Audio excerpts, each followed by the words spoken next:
Every road trip begins with a promise of adventure, a whisper of freedom echoing through the open highway. But what if that promise could turn into your worst nightmare in the blink of an eye? What if the journey you've been looking forward to becomes the last trip you'll ever take? I've spent years collecting stories that will make your blood run cold. Tales that prove how quickly a simple drive can transform into a fight for survival. These aren't Hollywood scripts or fabricated horror. These are real experiences from real people who never expected their routine travels to become life-altering nightmares. Each story is a stark reminder that danger doesn't announce itself. It creeps up silently, waiting in the shadows of seemingly innocent moments. Look, I know you're scrolling. I know you're thinking this is just another random video. But I'm telling you right now, what you're about to hear will change the way you look at every single road trip you'll ever take. These stories aren't just about fear. They're about survival, about those split-second decisions that stand between life and death. I've dedicated countless hours tracking down these accounts, verifying every detail, speaking to survivors who were willing to relive their most terrifying moments just to warn others. And now, I'm bringing their stories to you. Unfiltered, uncut, and absolutely bone-chilling. But here's the thing. These stories save lives. Every single person who watches and learns from these experiences increases their chances of survival. Every share, every view could be the difference between someone walking away from a potentially deadly situation or becoming another statistic. If you're someone who values your life, if you're someone who wants to be prepared, if you're someone who believes knowledge is the ultimate protection, then you need to do 3 things right now. First, watch this entire video, every single minute. Second, share this with every single person you know who travels, your friends, your family, your colleagues. And third, and this is crucial, hit that subscribe button and turn on all notifications, because the next story could be the one that saves your life or the life of someone you love. This isn't just content. This is a lifeline. Are you ready to listen? Let's dive into our first story, a nightmare that proves how quickly a fun college road trip can turn into a terrifying game of cat and mouse. This is the story of Deltopia, a day that was supposed to be about celebration, friendship, and making memories.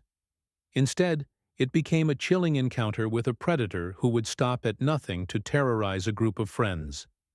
I need to provide some context so the story makes sense. My friend group consisted of 5 college guys from a smaller UC campus in California. Most big universities have these massive party days. Berkeley has Cal Day, Santa Barbara has Deltopia.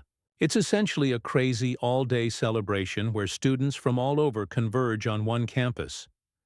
My friends had never really been part of these wild festivities, but this year was different.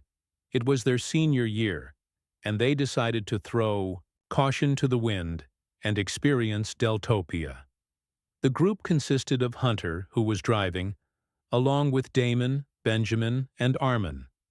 They were all above 6 feet tall, which made the cramped car ride slightly uncomfortable, but the excitement of the trip kept their spirits high. Hunter's sister, a junior at UCSB, had agreed to let them crash at her apartment, a golden ticket during the notoriously packed Deltopia weekend. But there was one wild card in this story. A guy named Amir. He wasn't exactly a friend, more like a persistent hanger-on who always managed to insert himself into social situations, the kind of person who constantly seeks validation and makes every conversation about himself. None of the guys particularly liked Amir, but he had somehow heard about their trip and decided to invite himself along. The first red flag came when Amir mysteriously appeared at the liquor store where the group was buying alcohol. He just stood there on the curb, hands in his pockets, as if he'd been waiting for them. No explanation, no prior communication, just suddenly present. When they returned to Hunter's sister's apartment, Amir brazenly walked in and declared he was staying, catching everyone off guard. Hunter was furious. He immediately confronted Amir, telling him to leave and making it clear that he wasn't welcome. Amir argued and pleaded, but eventually left, or so they thought. What they didn't realize was that Amir had been tracking Hunter's location, essentially, stalking them the entire time. The next day, during the Deltopia celebrations, one of their friends discovered that Amir's location was essentially right on top of them. When they noticed this, the location dot quickly moved away, as if Amir had been watching them from a nearby car. It was bizarre, but they laughed it off, dismissing it as Amir's typical weird behavior. But then came the night that changed everything. In the middle of the night, the narrator was awakened by the sound of shattering glass. Investigating alone, he discovered the sliding glass door had been smashed with a rock. As he moved through the apartment, he noticed the closet door handle moving slightly. His heart racing, he was about to open the closet when something stopped him. Instead, he woke up Hunter. Together they approached the living room, and that's when Hunter pulled a massive kitchen knife out of the closet. Amir had been hiding behind the door, presumably with violent intentions. If the narrator had opened that closet alone, he might not have survived. They immediately called the police, but without concrete evidence, there wasn't much that could be done. Amir had already blocked all of their phone numbers, disappearing as quickly as he had appeared. The most terrifying part? Amir knew where they all lived. The narrator admits that even while telling this story, he's still afraid of what Amir might do next. This story is more than just a creepy encounter. It's a stark reminder that sometimes the most dangerous predators are the ones hiding in plain sight. The people you know, who seem harmless until suddenly they're not. What would you have done in this situation? How do you protect yourself from someone who seems to have no boundaries? Let's dive into our second story. A chilling encounter that proves sometimes the most dangerous predators wear the most convincing disguises. This is a story of a military road trip that came dangerously close to becoming a nightmare, saved only by a split-second decision and a seemingly insignificant detail. It was late April 1996, and I had just finished basic training, assigned to an airbase in San Angelo, Texas. At 24 years old, I was eager to put distance between myself and my Mississippi roots. Joining the military was my ticket to a new life. My closest friends on base were Sebas and Kay, and we were inseparable. That warm weekend in early April, we decided to break the monotony of base life with a spontaneous road trip to Austin. Kay offered to drive her SUV, and we hit the road that afternoon, 3 young military personnel looking for a bit of adventure. About an hour into our journey, something felt off. Sebas was the first to notice a dark-colored Tahoe that seemed to be trailing us a little too closely. At first, it seemed like nothing, just another vehicle on the highway. But then Kay started changing lanes deliberately, and the SUV mirrored her every move. When the vehicle finally put its lights on, we assumed it was a routine traffic stop. But from the moment the driver stepped out, everything felt wrong. This was no ordinary police officer. He was dressed in all-black tactical gear, with only a cryptic patch on his arm that we couldn't quite read. Instead of approaching the driver's window like a normal officer would, he stood behind the car, meticulously examining everything: our luggage, Kay's bumper stickers, the license plate. I've always been observant. It's part of my military training, to process information quickly. And something about this entire scenario screamed wrong. The way he moved, the way he studied our vehicle. It was more like a predator analyzing its prey than a law enforcement officer doing a routine stop. Sebas rolled down the window and asked if there was a problem. The officer sidestepped the question, demanding Kay's license and registration. He then retreated to his vehicle for an unusually long time. When he finally returned, he wasn't alone. 2 more men emerged from the Tahoe, and I could feel my heart rate climbing. The twist came when the officer asked Kay if her father was in the military. Kay laughed and corrected him, explaining that she was military And so were Sebas and I. The moment those words left her mouth, everything changed. The officer's body language stiffened. He glanced back at his companions, and there was this pregnant moment of absolute tension. Then, as quickly as the stop had begun, it was over. The officer handed back Kay's license, mumbled something about a warning, and they all disappeared as fast as they had appeared. We were stunned. Sebas couldn't stop talking about how those weren't real officers and how something sinister was brewing. But we were young, alive, and the excitement of Austin pushed the encounter to the back of our minds. Until a week later, I was in the rec room with Sebas when a local news story stopped us cold. A man and woman had been found murdered in a ditch, just outside San Angelo. The abandoned vehicle at the scene? A black Tahoe that had been reported stolen months earlier from several states away. In that moment, we realized how close we had come to becoming another tragic statistic. The only thing that had saved us was Kay's military bumper sticker, something that had made those men hesitate. We immediately went to the police, reporting every detail of our encounter. Part of me still feels a surge of guilt for not reporting it immediately. But more than that, I can't shake the haunting thought of how easily it could have been us in that ditch. This isn't just a story about a suspicious traffic stop. This is a story about predators who hunt in plain sight, who look for the most vulnerable targets. It's a reminder that sometimes the most dangerous hunters are the ones who know exactly how to blend in. What would you have done? How do you recognize a threat before it becomes real? Remember, your survival often depends on that split second of intuition, that moment when something feels fundamentally wrong. Let's dive into our third story, a cautionary tale that proves a moment of vulnerability can unravel your entire life.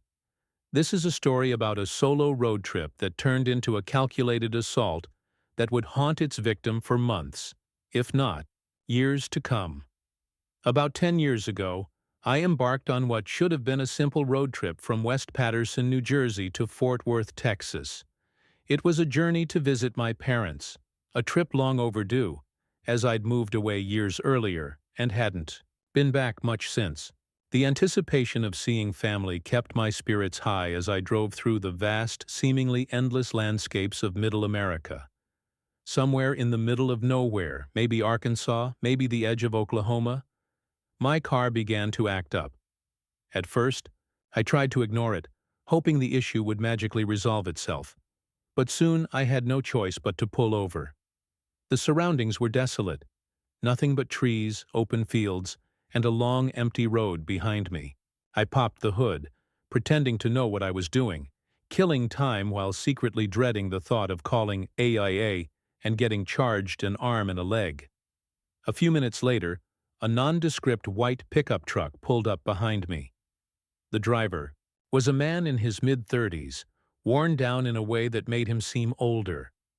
He had curly hair and an uneven beard that looked like it hadn't seen a trim in years.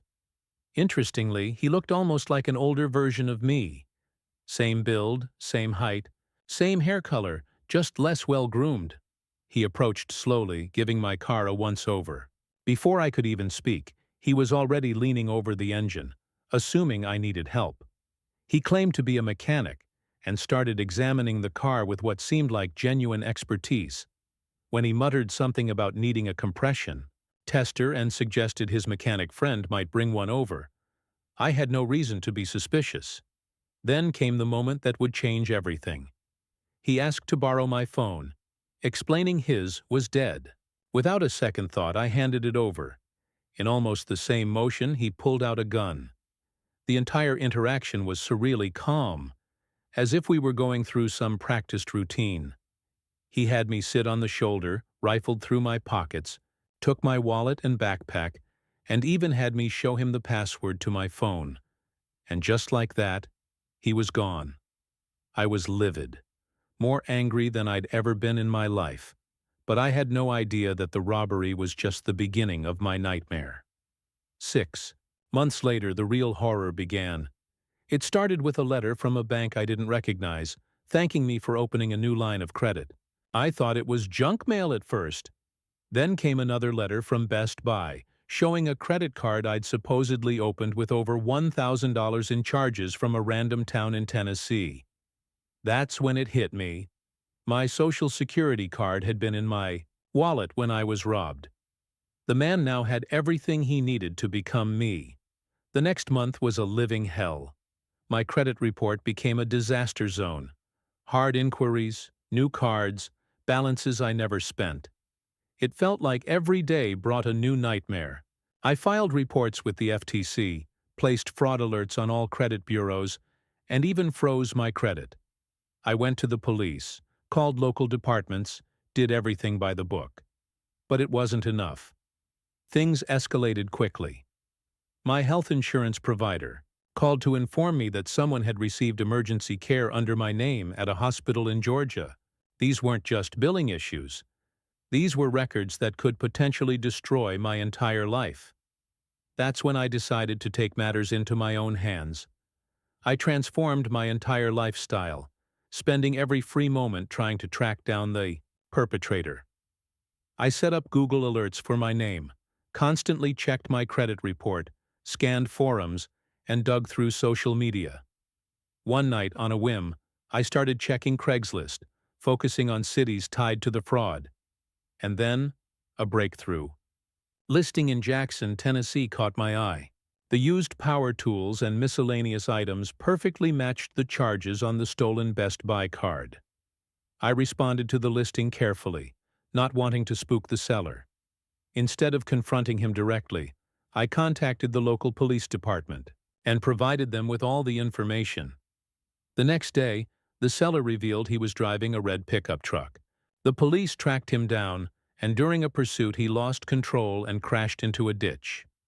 When questioned, he quickly folded, admitting he didn't know where the items had come from and that a friend had given them to him.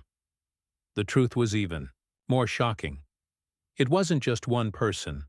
There were 3 of them. They had been targeting travelers and isolated drivers across multiple interstate corridors, primarily in the South. Eventually, all 3 were caught, charged, and put in jail. Justice was served, but the experience changed me forever. This isn't just a story about a robbery. This is a stark reminder of how quickly your entire life can be stolen. Not just your possessions, but your very identity. One moment of vulnerability, one split-second decision to trust a stranger, can unravel everything you've built. What would you do if your entire life was suddenly hijacked? How can you protect yourself from becoming the next victim? Remember, in today's world, your identity is your most valuable possession. And some predators are waiting for just one moment of weakness. Let's dive into our final story. A chilling tale that will make you think twice about every seemingly innocent encounter on the road. This is a story about how a moment of compassion can lead you into the darkest depths of human depravity. A nightmare that began with what seemed like a simple act of kindness. I've always considered myself a good person, the type who believes in helping others, especially when someone looks like they're in genuine trouble. My wife calls it my fatal flaw, that I can't just drive past someone who seems to need help. This personality trait had served me well most of my life, but on one particular road trip through the desolate highways of the Southwest, it would come closer to destroying everything I held dear. It was a blistering summer day, the kind where the heat shimmers off the asphalt and turns the horizon into a wavering mirage. I was driving from Phoenix to Los Angeles, a route I'd taken dozens of times for work. The stretch between Phoenix and the California border is nothing but endless desert. Miles of nothing but rocks, cacti, and the occasional abandoned gas station. About 2 hours into my journey, I saw her, a woman standing by the side of the road looking distressed. Her car was barely visible, a small sedan half hidden behind a rocky outcropping. In the brutal Arizona heat, anyone would be in serious trouble. I'm not going to lie. Something felt off from the moment I pulled over. She was too calm, too composed for someone supposedly stranded in the middle of the desert. Her clothes were immaculate, her hair perfectly styled. But desperation can make people do strange things, and the heat was punishing. "Need some help?" I called out. She smiled. A smile that didn't quite reach her eyes. The next few moments happened so quickly, yet felt like an eternity. She asked if I could help her push her car, which was just around the rock formation. Something inside me screamed to drive away, but I ignored my instincts. Big mistake. As we walked around the rocks, I realized there was no car, no broken-down vehicle, no sign of any mechanical trouble. Just rocks, sand, and an overwhelming sense of isolation. That's when I felt the cold metal press against my back. "Keep walking," a male voice said from behind me. The woman continued to smile that same emotionless smile. What unfolded next was a meticulously planned ambush. They weren't just looking to rob me, they were hunting. I learned later they were part of a sophisticated ring that targeted solo travelers, particularly those who worked in tech or carried valuable equipment. They knew exactly who I was. They knew my work schedule, my route, even details about my family. They had been tracking me for weeks, studying my patterns, waiting for the perfect moment of vulnerability. The next 48 hours became a blur of terror. They didn't just want my possessions. They wanted to completely dismantle my life. They took my work laptop with years of proprietary software development, copies of my passport, access to my company's internal networks. The financial and professional damage would take years to repair. What haunts me most is how close they were to completely destroying everything. My family, my career, my entire identity, all hanging by a thread because I decided to be a good Samaritan that day. Law enforcement eventually caught up with the group, discovering they were part of a larger criminal network that had been operating across multiple states. They had targeted dozens of professionals, carefully selecting victims who were traveling alone and were likely to have valuable information or equipment. But the psychological damage was already done. I stopped taking road trips.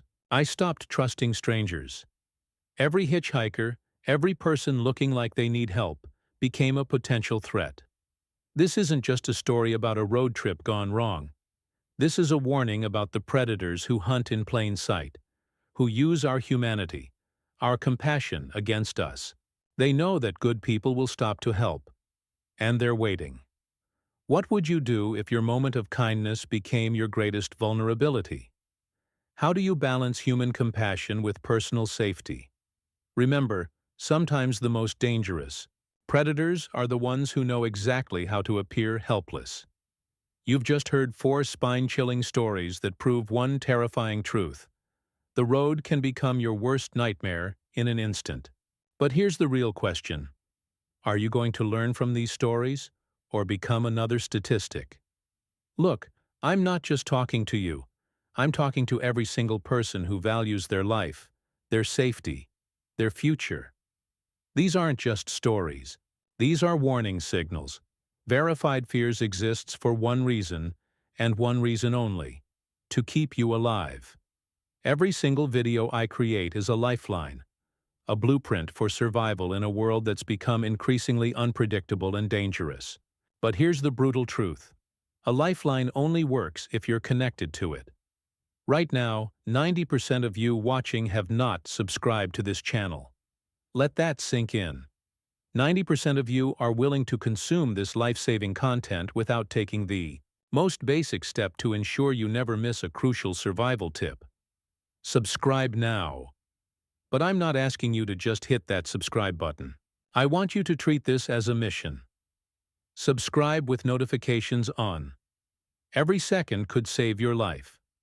Share this video with everyone you care about. Your parents, your siblings, your friends, your colleagues. Comment below with the most terrifying road trip experience you've heard or experienced. This isn't about views. This isn't about YouTube metrics. This is about survival. Each story you've heard today could have ended in tragedy. The only difference between life and death was awareness, preparation, knowledge. Verified Fears is your training ground, your survival manual, your early warning system. If you walk away from this video without subscribing, you're not just ignoring a channel, you're ignoring a potential lifeline. One click, one subscription, potentially one life saved. Are you ready to become a survivor, or will you remain a potential victim? The choice is yours. Subscribe now